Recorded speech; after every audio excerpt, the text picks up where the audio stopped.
দিনের পথে চলতে গেলে অনেক বাধা আসবে, অনেক বিপদ আসবে।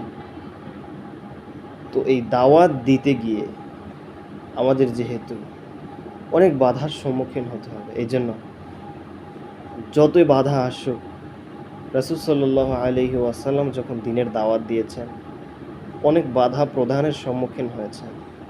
কাফেরেরা তাকে অনেক কষ্ট দিয়েছে, অনেক জুলুম করেছে, নির্যাতন করেছে, তার দাঁত মোবারক শহীদ করেছে, তাকে অনেক কষ্ট দিয়েছে। এই জন্য রাসূল সাল্লাল্লাহু আলাইহি ওয়াসাল্লামকে এত কষ্ট দেওয়ার পরেও তিনি থেমে যাননি, তিনি বসে থাকেননি। তার যে দায়িত্ব, সেই দায়িত্ব তিনি পূরণ করেছেন।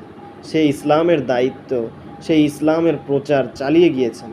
এই জন্য প্রিয় দিনদার ভাইয়েরা, প্রিয় মুসলিম ভাইয়েরা, আসুন আমরা দ্বীনের কাজ আরও আঞ্জাম দেওয়ার জন্য চেষ্টা করি। আল্লাহ আমাদের তৌফিক দান করুন।